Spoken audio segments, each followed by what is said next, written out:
운명전쟁에서 얘기할 때도 했던 방식인데 먼저 사회 트렌드를 한번 싹 보고 이 사람의 운이 그 트렌드에 따라가느냐 안 따라가느냐를 먼저 보거든요. 10명 중에 한 2명 정도는 빼고 웬만하면 따라가요. 사회 운을. 저는 완전 따라가는 쪽 아니에요? 맞아요. 완전 따라가는 쪽이세요. 그죠? 그때를 대비하는 방법이 있어요. 일단 첫 번째로 사업을 확장하지 않는다. 절대 확장하지 않을 겁니다. 절대로.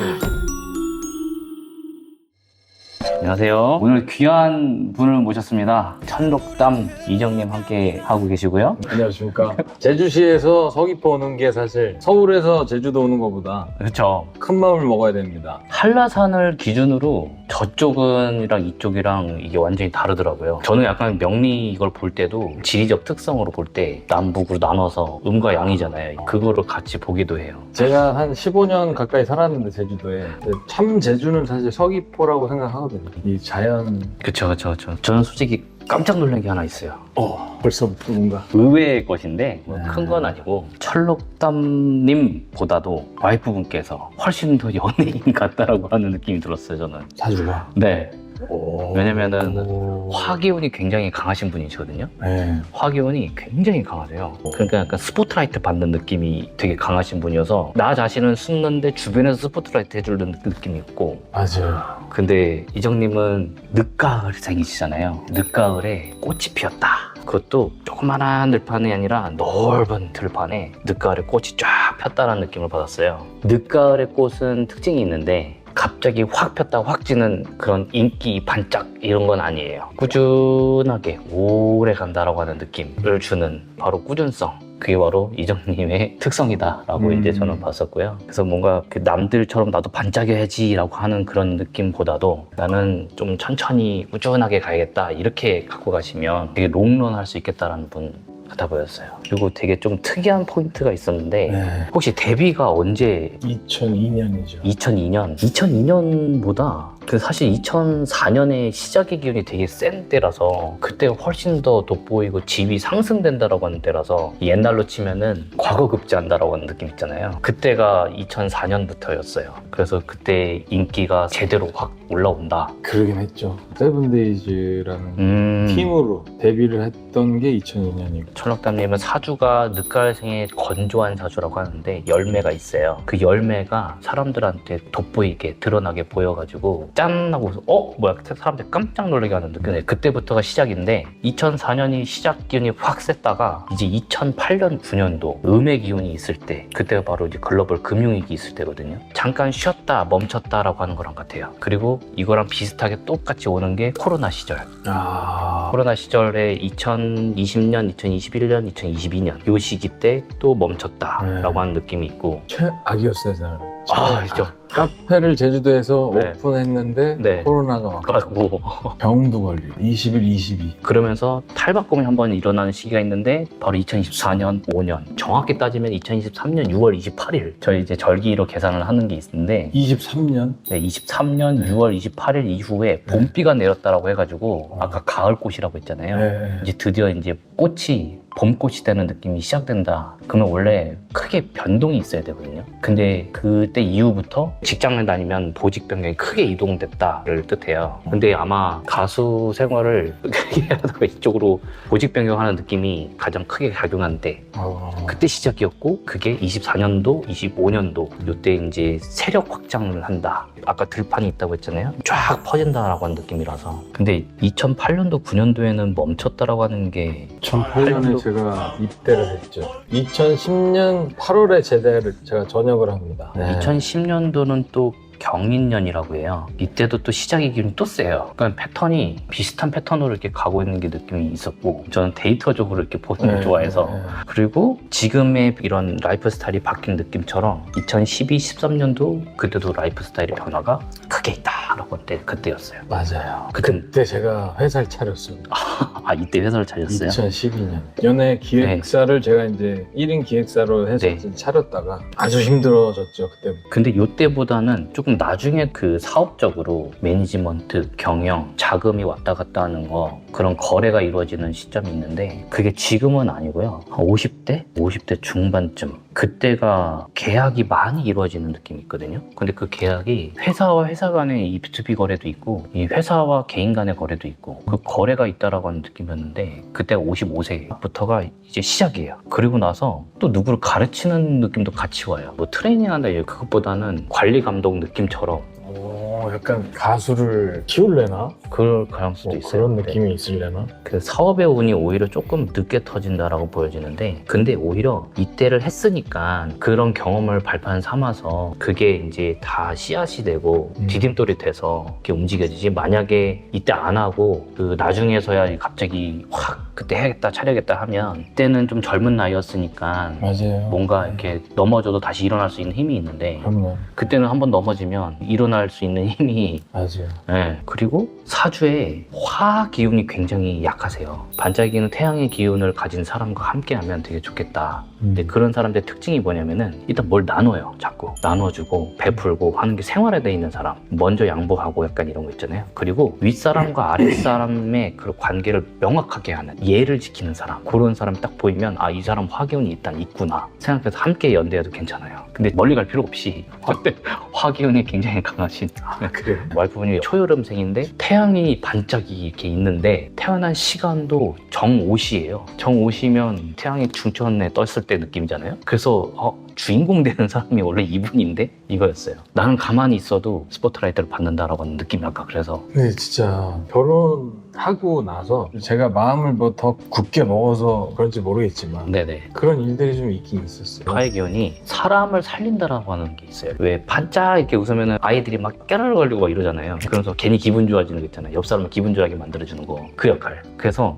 침울해하는 거를 막아주는 역할. 네, 그 역할을 해요.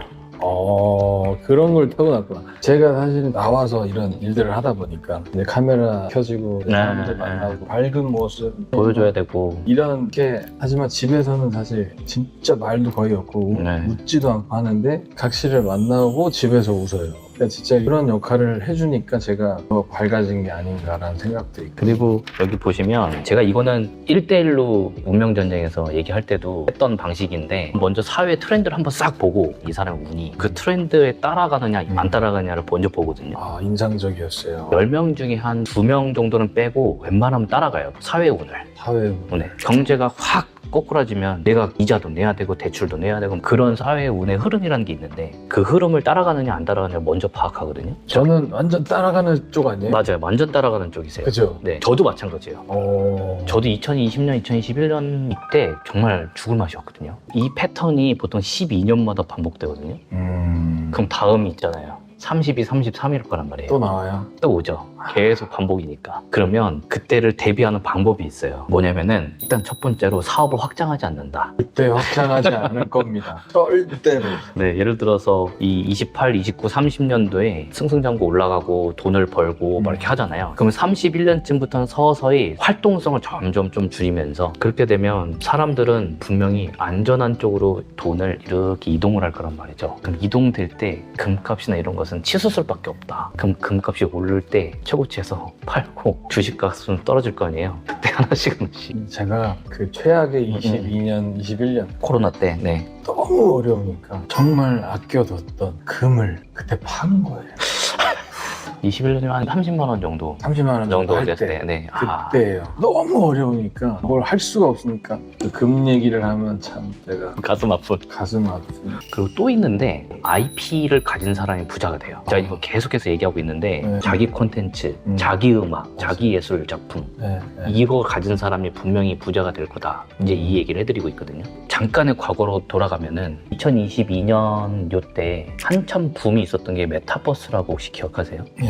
그때 외국에 있는 유명한 가수가 콘서트를 열 수 없으니 이 맞아요. 메타버스에서 이렇게 했다가 그 접속자 수가 1000만 가까이였나? 하여튼 그랬던 걸로 기억해요. 그날 하루 번 액수가 몇백억이라고 하더라고요. 그러면은 그러한 시기가 딱 똑같은 복사판이 2033년으로 저는 보고 있거든요. 근데 이때는 옛날엔 기업이 뭐 플랫폼 하나 크게 만들었던 느낌이라면 개인이 만들어요. 이제는 개인이 그런 작은 가상 공간을 만들 수도 있고. 그러니까요. 음악도 마찬가지고 그래서 오히려 진짜 실력자들이 더 되는 것 같아요. 그러니까 AI는 사실 초반 작업은 다 네. 가능해졌지만 네. 그 이상이 오히려 저는 이제 더 기회라고 보는 거예요. 진짜 아티스트랑. 그렇게 많이 발전하고 있고 다 자동화되고 있고 이게 탈바꿈되고 있는 상태에서 아티스트 분들도 그렇고 성공할 수 있는 사람은 딱 하나의 그런 포지셔닝밖에 없다. 뭐냐면은 어떻게 질문을 잘하느냐, 어떻게 이거를 지시하느냐. 지시하려면 질문을 잘해야 되는데 자기 생각과 자기 콘텐츠가 있는 사람은 분명하게 될 거라서 자기 걸 해야 된다. 네, 자기 거 해야 된다. 그래서 지금 제가 시작하는 겁니다. 그래서 이거 콘텐츠 촬영하시는 것도 그렇고 사실 너무 좋은 방향이라고 생각을 해요.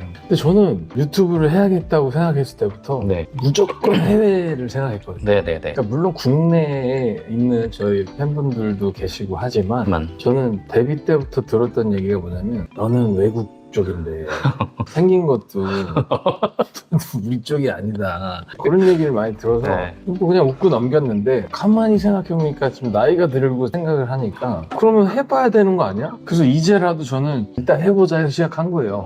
다른 유튜브 하시는 분들은 지금 다 PD 작가들이 다 있는데 네네. 저는 지금 혼자 진짜 유튜버로 하는 거예요. 자기가 찍고 자기가 편집하고. 스레드도 빨리 하세요. 스레드. 네. 그걸 해야 되는구나. 스레드에 대만, 홍콩 계신 분들 되게 많고 베트남 분들 많으세요. 몰랐어요. 네, 이 사용 추이가 어떻게 된 걸 봤더니 기본적으로 대만 계신 분들은 페이스북을 되게 아직도 많이 하세요.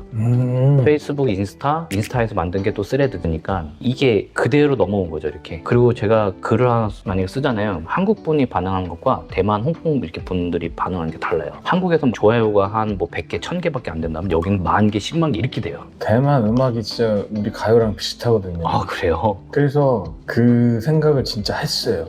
대만에서 국민송 같은 그런 노래를 리메이크를 한다든지 커버를 한번 해서 네. 올려보자. 네. 일단 대만부터 가봐야겠네요. 我是天楼滩 근데 저 궁금한 게 하나 있어요. 좀 예민한 걸 수도 있는데 20년부터 22년 요 코로나 시절에 끝내고자 끝낸다라고 하는 거거든요. 에너지가 겨울에 꽃이 이제 다 해서 이제 다시 씨앗으로 들어간다는 느낌이라서 나 이거 그만할래. 실제로 네. 끝내려고 했죠. 근데 오히려 암을 발견하면서 살아야겠다 생각을 한 게 22년이에요. 아, 오히려 초음파만 하다가 네. 건강검진 직원분이 그냥 올해는 CT를 어떻게 해보실래요? 네. 갑자기 오빠 해봐 그냥 올해는 해봐 해서 찍었더니 이야. 거기서 나온 거예요. 신장암이 사실 1기에 발견이 안 되는 거를 1기에 발견을 한 거예요. 그래서 발견해서 수술로 바로 치료가 된 거예요. 사실은 신장암이 한 4기 그쵸. 지나서 발견되는 건데 그때 되면 이제 다 그냥 이제 드러내야 되는 상황. 네. 그러면 어떻게 해요? 그 간단하게 이렇게 로봇 수술로 해서 암덩어리만 똑 띄어서 이때가 그때예요. 22년. 그게 나와요? 네. 27년도가 되면서부터 세련돼졌다라고 하는 게 보여요, 저는. 그러니까 가을에 해당되는 그 기운이 있는데 이 가을에 열매를 맺었는데 이 열매가 지금 보면은 정이라는 화기운이 있어야 되는데 이 상품이라고 하는 열매가 되게 예쁘게 맺혀진 걸 뜻해요. 이대로 그냥 유통을 해도 사실은 손색이 없을 정도로 이 상품의 가치는 있다, 실력이 있다, 실력자란 뜻이에요. 그냥 갖고 있는 게. 네, 근데 이 내년에 이 화기운이라고 하는 시점이 언제냐면 정미년이라고 하는 게 있는데 정이라는 글자가 금의 기운을 가공시켜요. 그렇다는 뜻은 내 상품의 가치가 열매가 가을의 열매인데 더 가공시키면 포도를 와인으로 만든다는 뜻이거든요. 가격이 올라간다는 뜻이기도 해요. 그렇게 되면은 내가 지금 하고 있는 이 일이 조금 더 가치가 있다라고 하는 건 사람들이 몰렸다라는 거니까 좀 더 대중적인 거를 활동을 한다 라고 보면 될 것 같고 그거의 시점이 2026년이네요. 더 팬덤이 늘어난다라고 하는 건데 올해는 경계가 없다 이 뜻이에요. 경계가 없다라고 하는 건 국내만 하지 않는다는 거고 외국이죠. 그러니까 맞아요. 이렇게 연결되겠네. 갑자기 멀리 가지 않으셔도 될 것 같아요. 일단 우리 중화권부터 갖고 있으면 되게 괜찮을 거예요. 그리고 이거 얘기는 아마 그럴 수 있는데 2032년 3년 지나고 난 이후부터는 서양 세력이 무너지고 동양 세력이 뜰 거예요. 동양 세력이 더 패권을 잡는 느낌이 들어요. 세계 경제 자본이 이쪽으로 몰려든다는 거고 제가 본 바로는 그 중에서도 2034년 5년 6년이 되게 좋은 시기예요. 우리나라한테. 왜냐면은 지리적 요건만 봐도 우리나라가 삼면이 바다에 이게 역사적으로 보면 프랑스, 몽골, 그 다음에 중국, 일본, 미국 할 거 없이 우리나라를 다 뺏으려고 난리였었어요. 왜 그랬을까가 궁금한 거예요, 저는. 그 옛날부터. 네, 야. 분명히 여기도 그때 당시 학자들이 있었을 거예요. 역학자들이. 아. 여기다라고 쓰지 않았을까. 지구에 딱 보면은 우리나라가 약간 네. 열쇠 구멍처럼 딱 열려야 여기가 열리는 느낌이잖아요. 그렇게 침략을 한 이유가 있다라는 거죠. 조금만 땅덩어리잖아요. 맞아. 근데 우리나라가 안 뺏겼어요. 뭐 한 번 잠깐 뺏겼다가 다시 되찾고. 좀 신기해요, 이게. 우리나라 에너지가 보통 에너지가 아니죠, 그러니까. 아무리 생각해도 너무 신기한 거예요. 이런 작은 나라에서 네. 그렇게 금메달도 따고 이런 그쵸. 문화가 발달하고. 그러니까요. 우리나라가 전 세계적으로 이길 수 있는 거 하나밖에 없어요. 기술 패권 아니에요. 문화예요. 문화로 자리 잡는 거. 뭐 중국이나 이런 쪽 나라에서도 막 기술적으로 더 발달을 많이 했잖아요. 사실 이 기술을 활용할 수 있는 건 머리를 가진 사람이거든요. 기획력 있는 사람. 그러면 미리 준비를 한다면 지금부터 미리 준비한 사람은 자기 IP가 결국은 나오게 될 거거든요. 그래서 제 생각엔 중화권, 뭐 대만 이것도 좋고. 어쨌든 뭐 오늘 만나서 나누고 싶었던 얘기들도 뭐 다 들었지만 결론적으로는 내 것만 갖고 가면 희망적이다. 다자하오. 앞으로 이 천록담님의 그런 행보, 저의 행보들 함께 또 콜라보할 수 있는 이런 내용들 많이 기대해 주시면 감사하겠습니다. 잘 부탁드립니다. 감사합니다. 감사합니다. 사랑해 세상이 변해도 자, 원래 가요면은 원래는 담백하게 널 사랑해 세월이지 나도 안 된다. 나도 안 돼 이제.